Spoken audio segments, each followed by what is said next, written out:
Bismillahirrahmanirrahim. Assalamualaikum warahmatullahi wabarakatuh. Waalaikumsalam warahmatullahi wabarakatuh. Alhamdulillah, thumma alhamdulillah. Wassalatu wassalamu ala sayyidina Rasulillah, sayyidina Muhammad ibn Abdillah wa ala alihi wa sahbihi wa man walah. Wala hawla wala quwwata illa billah. Amma ba'd. Anak-anakku para santri semuanya, kaifa halukum? Alhamdulillah bil khair wa afiyah bi barakati du'aikum.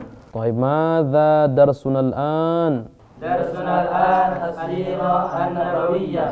Pelajaran kita pada pertemuan kali ini adalah as-sirah an-nabawiyah, yaitu mempelajari tentang sejarah kehidupan makhluk paling mulia, manusia agung, yang wajib kita patuhi, kita teladani, kita taati, kita cintai, kita rindukan, dan kita harapkan syafaatnya kelak yaumul qiyamah nanti.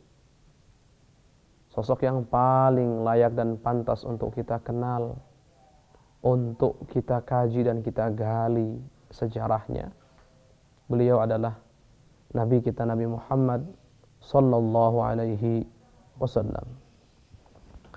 Masih dengan kitab Fiqh Siratin Nabawiyah yang ditulis oleh Syekh Muhammad Sa'id Ramadan Al-Buti.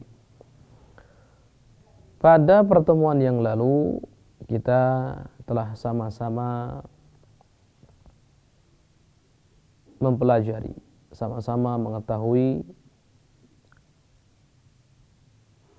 dan tentu masih dalam tema partisipasi Rasulullah SAW dalam membangun Ka'bah. Pada pertemuan yang lalu kita sama-sama mempelajari bahwa Ka'bah merupakan rumah pertama atau tempat pertama yang dibangun untuk beribadah kepada Allah dan untuk mengesahkan Allah Subhanahu wa taala. Dan awal yang membangun Ka'bah adalah Abul Anbiya, bapaknya para nabi, yaitu Nabiullah Ibrahim alaihi wa ala nabiyina afdhalus salat wassalam. Nabiullah Ibrahim tentunya tidak membangun Ka'bah dengan asal atau berdasarkan kemauan sendiri saja, tidak. Tapi Nabiullah Ibrahim membangun Ka'bah karena Allah yang memerintahkan untuk membangun Ka'bah tersebut. Kemudian pada pertemuan lalu kita juga telah sama-sama membahas, mengetahui bahwa yang namanya Ka'bah ini pernah mengalami beberapa kali terkena bencana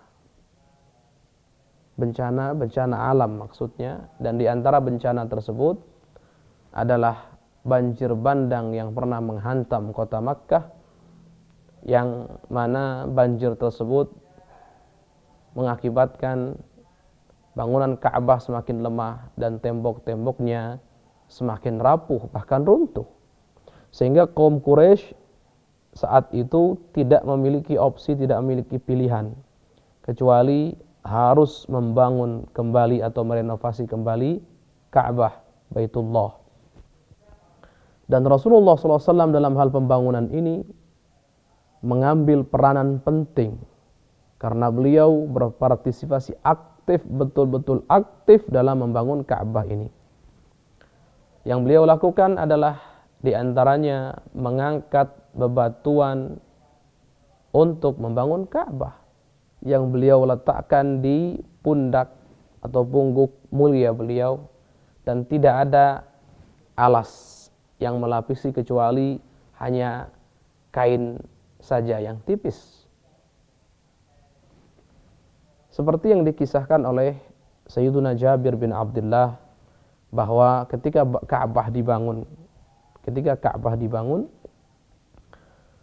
Rasulullah SAW dan Sayyidina Abbas, pamanda tercintanya, mengangkut batu. Kemudian Sayyidina Abbas berkata, wahai Muhammad, belum jadi Rasulullah saat itu, wahai Muhammad, letakkanlah kain bagian bawahmu untuk letakkan di punggukmu agar agar menjadi lapisan sebelum batu, agar batu tidak langsung menyentuh kulit mulianya beliau sallallahu alaihi wasallam. Namun apa yang terjadi saat itu? Yang terjadi, Rasulullah tersungkur. Bahkan dikatakan sampai pingsan. Begitu saking aktifnya beliau dalam membangun Ka'bah. Bahkan ketika matanya terbelalak menuju mengarah ke atas, mengarah ke langit, beliau mengatakan, mana kain bagian bawahku, kemudian diikatkan kembali. Kemudian pada pertemuan yang lalu kita telah mempelajari sama-sama bahwa usia Rasulullah saat itu adalah 35 tahun menurut pendapat yang kuat.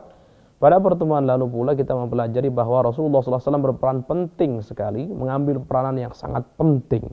Dalam hal apa? Dalam hal memecahkan permasalahan, yang mana permasalahan tersebut menyebabkan perpecahan antara kabilah-kabilah yang ada di bangsa Arab. Permasalahannya apa? Permasalahannya adalah siapa yang berhak meletakkan Hajar Aswad kembali di tempatnya. Saking mulianya Hajar Aswad dan karena simbol kemuliaan, sehingga setiap kabilah menginginkan untuk meletakkan Hajar Aswad tersebut, dan tidak ada yang mau mengalah. Sampai datang Rasulullah, dan Rasulullah memberikan solusi tersebut diterima oleh semuanya, mereka tunduk patuh pada solusi yang diberikan oleh Rasulullah SAW. Karena apa? Sebabnya karena Rasulullah adalah orang yang sangat dipercaya, Al-Amin. Dan karena Rasulullah adalah orang yang sangat dicintai, mereka semuanya Al-Mahbub.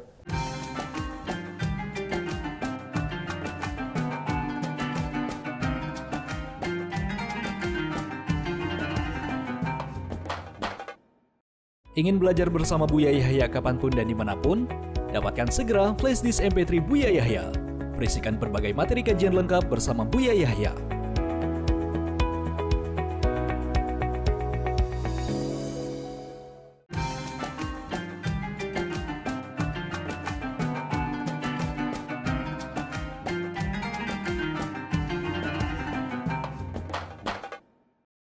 Baik, pada kesempatan ini, pelajaran kita kali ini kita akan masuk pada bagian kedua.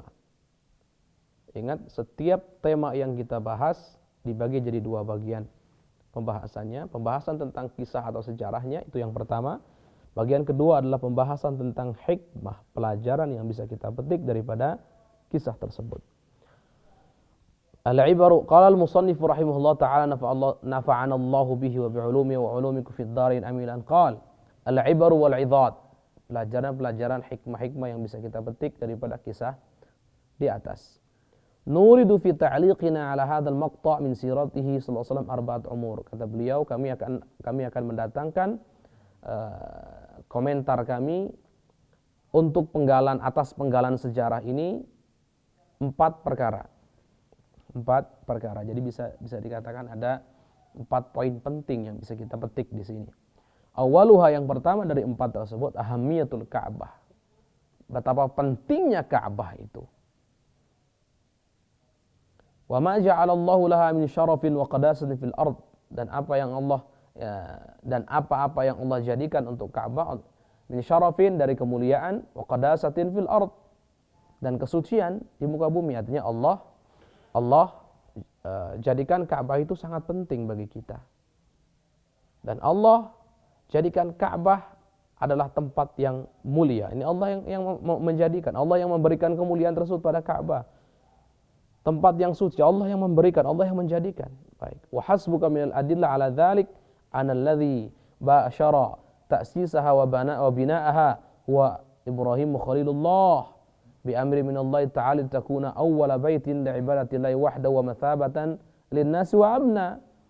Dan cukup katanya bagi kita bukti bahwasanya Ka'bah tersebut sangat penting, kemudian Ka'bah tersebut Allah berikan kemuliaan, Allah jadikan mulia dan suci di muka bumi ini. Cukup sebagai dalil, sebagai bukti adalah bahwa yang membangunnya langsung adalah Nabiullah Ibrahim alaihi wa ala nabiyina assalatu wassalam. Atas dasar perintah Allah Subhanahu wa taala agar menjadi Ka'bah tersebut, maksudnya agar menjadi rumah ibadah untuk Allah, rumah untuk beribadah kepada Allah saja, dan juga agar menjadi tempat untuk berkumpul dan tempat yang aman. Lihat, ini Ka'bah agar menjadi rumah ibadah, agar menjadi tempat berkumpulnya hamba-hamba Allah untuk manusia, dan tempat yang aman. Ini perhatikan, ini Ka'bah ini. Ghairu anna hadza la ya'ni أو يستلزم أن يكون الكعبة تأثير على الطائفين حولها أو العاكفين فيها فهي على ما لها من قداسة ووجاهة عظيمة عند الله حجارة لا تضر ولا تنفع. Itu tolong diperhatikan. Tapi walaupun memang Ka'bah itu mulia, Ka'bah itu suci, karena Allah yang memuliakan, karena Allah yang membuat suci, maka bukan berarti yang namanya Ka'bah itu memiliki pengaruh langsung kepada orang-orang yang melakukan tawaf di sekitarnya, atau orang-orang yang memang lagi ada di situ, ada di sekitar Ka'bah. Walaupun memang Ka'bah itu Masya Allah suci, Ka'bah itu agung, Ka'bah iya. Artinya gini, jangan pernah pahami karena Allah sucikan Ka'bah, maka Ka'bah akan mempengaruhi orang-orang yang tawaf, akan menjadikan yang tawaf misalkan menjadi mulia, menjadi hebat. Tidak ada. Ka'bah tidak memiliki pengaruh apa-apa. Karena Ka'bah itu sebetulnya adalah batu, tidak memberikan mudarat, tidak juga memberikan manfaat. Perhatikan itu. Jadi bukan zat Ka'bah yang memberikan manfaat. Bukan zat Ka'bah yang memberikan pengaruh positif, bukan. Walakin Allah Azza wa Jalla lamma ba'atha Ibrahim alaihi salatu wassalamu bitaksiril asnam wat tawaghid wa hadmi buyutiha wal qada ala ma'alimiha wa naskhi ibadatiha iqtadat hikmatuhu jalla jalalu an yushayyida fawqa al-ardi bina'an yakunu syi'aran li tauhidillah wa ibadati wahda. Tetapi Allah Subhanahu wa taala ketika mengutus Nabiullah Ibrahim alaihi wa nabiyina Abdullah sallallahu wassalam, ketika mengutus Nabiullah Ibrahim, memerintahkan Nabiullah Ibrahim untuk menghancurkan patung-patung dan sesembahan-sesembahan berhala, dan menghancurkan juga tempat-tempat ibadahnya, tempat-tempat penyembahan berhala maksudnya, kemudian menghancurkan semua yang berkaitan dengan berhala tersebut. Dan juga untuk menghapus, Nabiullah Ibrahim itu diutus menghancurkan berhalanya. Semua berhala dihancurkan. Kemudian menghancurkan tempat-tempat penyembahan berhalanya. Kemudian segala sesuatu, ajaran-ajaran yang berkaitan dengan berhala tersebut dihapus. Kemudian menghapus juga penghambaan terhadap berhala. Ini Nabiullah Ibrahim diutus untuk melaksanakan tugas mulia ini, sekaligus juga tugas yang sangat berat. Maka termasuk kebijaksanaan Allah, hikmahnya Allah. Dan hikmahnya Allah menghendaki satu hikmah. Di muka bumi dulu ada namanya tempat-tempat peribadahan. Ini bukan ibadah yang benar. Maksud ibadah ini adalah menyembah berhala. Banyak sekali tempat-tempat penyembahan berhala ini di mana-mana. Kemudian Nabiullah Ibrahim diutus untuk menghancurkan semua itu. Dihancurkan Nabiullah Ibrahim. Semua yang berkaitan dengan berhala dihancurkan. Dihapus penghambaan terhadap berhala itu. Dihapus oleh Nabiullah Ibrahim. Setelah selesai, Allah menginginkan ada satu tempat, ada satu bangunan yang menjadi syiar. Untuk apa? Ingat, syiar untuk kita umat manusia, khususnya yang beriman, ibadah kepada Allah, dan untuk kita umat manusia mengesahkan Allah Subhanahu wa taala. Baik, al-ma'na as-sahih lid-dini wal ibadati wa al-butlani kulli min asy-syirk wa ibadatil asnam, dan akan terus berlangsung seiring dengan berjalannya masa. Maka Ka'bah itu sebagai perumpamaan pada alam semesta tentang makna yang benar bagi agama, untuk agama dan untuk ibadah, dan menggambarkan makna yang batil untuk setiap kesyirikan dan penyembahan berhala. Jadi kalau dulu kan begini, mereka membuat tempat-tempat penyembahan berhala, yang mereka sembah adalah berhalanya, kan begitu. Dan itu adalah cara yang batil, peribadatan yang batil, 1000% itu batil. Tapi sekarang ketika saat Allah memerintahkan Nabiullah Ibrahim membangun Ka'bah setelah tentunya menghancurkan berhala-berhala tadi, maka Allah menginginkan Ka'bah ini jadi syiar ibadah, syiar ketauhidan sudah, yang akan terus menerus berjalan seiring dengan masa, akan berjalan menjadi syiar.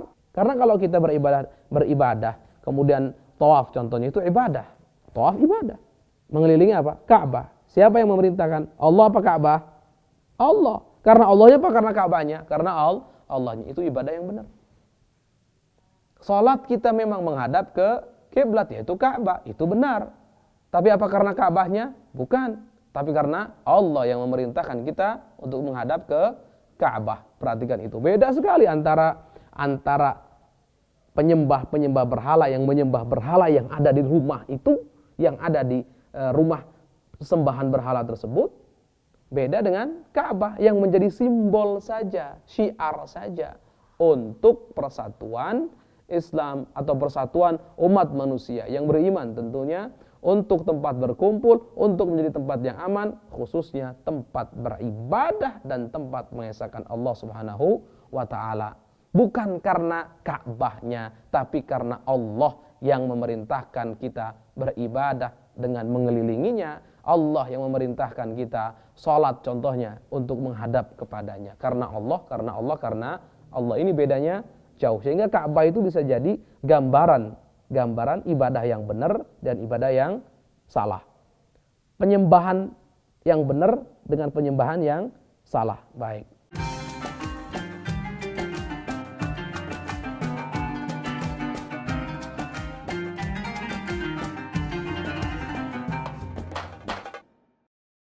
Mau menyaksikan kajian Buya Yahya tanpa biaya internet? Segera pasang parabola Al-Bahjah TV di rumah Anda. Bebas biaya bulanan dan tanpa koneksi internet.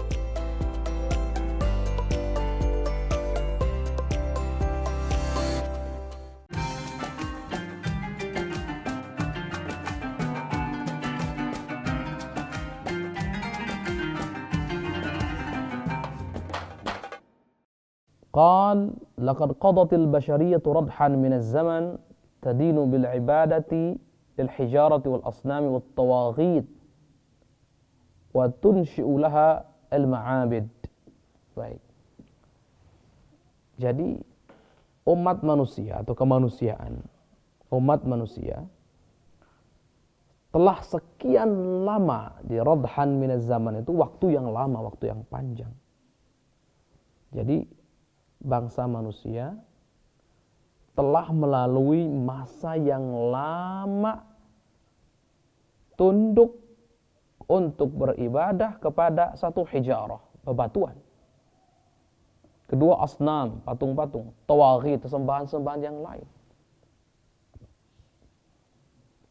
Ini bisa dibayangkan. Artinya sebelum diutusnya Nabiullah Ibrahim, ini loh gambarannya. Umat manusia itu gimana gambarannya? Waktu yang sangat lama sekali yang mereka lalui, dan mereka tunduk patuh beribadah, menyembah kepada benda-benda yang disebutkan tadi, kepada bebatuan, kepada patung-patung dan sembahan-sembahan yang lainnya yang dijadikan Tuhan oleh mereka, padahal tidak pantas menjadi Tuhan. Baik, ini sejarahnya. Kemudian tidak hanya mereka menyembah patung, bebatuan dan seterusnya, tidak, tapi mereka membangunkan rumah-rumah untuk mereka ini, sesembahan mereka ini. Jadi mereka menyembah patung dan seterusnya, sesembahan mereka, dan membuatkan rumah yang spesial untuk sembahan mereka. Allah. Walaqad ana laha an tudrika butlana kulli dzalika wa sayfa. Dan datang waktunya untuk bangsa manusia mengetahui bahwa semua itu adalah batil, palsu, semua itu adalah salah. Sudah itu. Wa ana laha an tasta'idha an tilkal ma'abid hadzal ramzal jadid.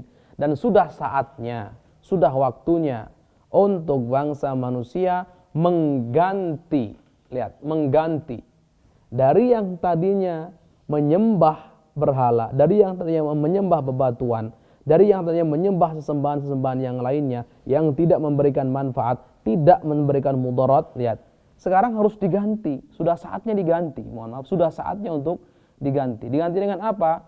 Al-ma'abid hadzal ramz al-jadid. Ramz al-jadid maksudnya simbol yang baru. Maksudnya simbol yang baru. Hadzal ma'badul ladzi uqima al-ibadati lillahi wahdah. Inilah rumah ibadah yang mana beribadahnya hanya kepada Allah saja, hanya kepada Allah semata, bukan kepada yang lain. Yadkhuluhul insan liyaqifa azizan la yakhda' wa la yadhil illa li khaliqil kaun kulli. Ketika manusia masuk ke dalam rumah ibadah ini, Ka'bah, Baitullah, maka manusia akan dengan seorang manusia, seorang hamba masuk untuk beribadah ke Baitullah, maksudnya datang berziarah ke Baitullah. Apa yang terjadi? Hamba tersebut bisa dengan sangat mulia, dalam posisi yang sangat mulia, yang tidak tunduk, tidak patuh kepada siapapun, kecuali hanya kepada Sang Pencipta yang menciptakan alam semesta. Ingat, beda sekali ketika manusia menyembah berhala, kemudian membangunkan rumah-rumah penyembahan berhala. Mereka yang disembah adalah berhala yang ada di rumah tersebut.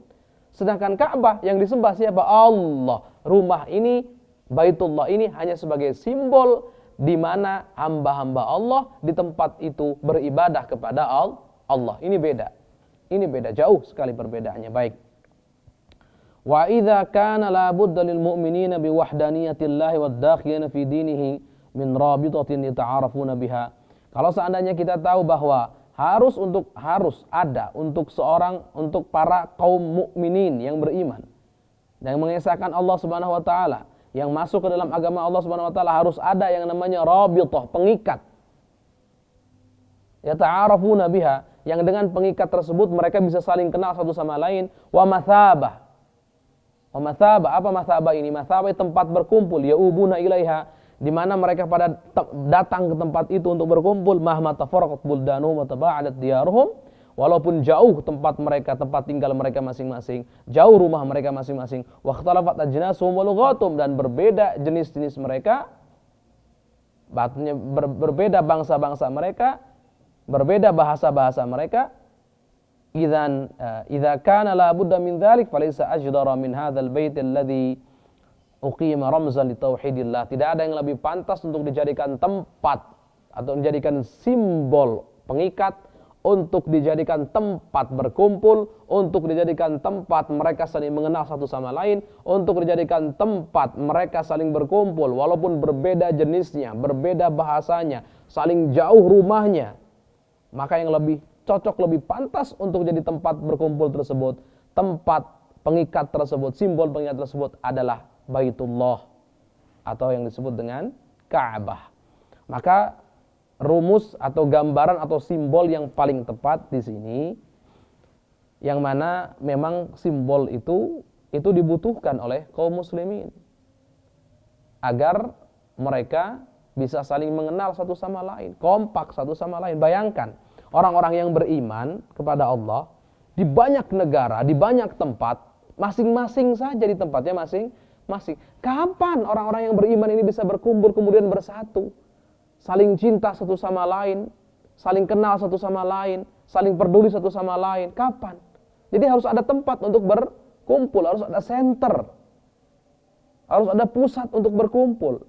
Dan yang lebih pantas, lebih cocok dijadikan tempat, tidak ada tempat lain selain daripada Ka'bah, Baitullah. Baik, ini sudah mulai tersingkap oleh kita bahwa di antara hikmah Allah Subhanahu wa taala memerintahkan Nabiullah Ibrahim membangun Ka'bah dan keselarasan atau keberlangsungan Ka'bah tersebut diagungkan, dimuliakan sampai pada masa Rasulullah dan dikukuhkan oleh Rasulullah SAW pengagungan Ka'bah tersebut, pensucian Ka'bah tersebut. Itu ada hikmah luar biasa. Di antara hikmahnya apa? Agar menjadi tempat berkumpul, tempat saling mengenal, tempat saling mencintai, tempat saling bertukar pendapat dan seterusnya. Di mana itu tempatnya? Apa itu tempatnya? Itulah Ka'bah, Baitullah tabaraka wa ta'ala. Betul, kita sebagai manusia, sebagai orang yang beriman tentu butuh tempat seperti itu. Kalau dalam perkantoran saja ada satu tempat khusus untuk rapat, untuk diskusi, untuk saling mengenal, contohnya. Karena divisinya mungkin berbeda-beda, karena departemennya berbeda-beda. Sekarang kita umat yang Allah kasihi, umat yang Allah pilih, umat yang beriman, umat Islam, kita pun butuh satu tempat di mana tempat itu menjadi markas, di mana tempat itu menjadi center, di mana tempat itu menjadi pusat, di mana tempat itu menjadi tempat untuk kita semuanya berkumpul. Walaupun berbeda suku, berbeda bangsa, berbeda bahasa, tapi ketika kita berkumpul di tempat itu kita adalah sama dan kita semua adalah satu, yaitu hamba Allah Subhanahu wa taala yang Allah pilih hanya untuk mengesahkan Allah Subhanahu wa taala. Baik.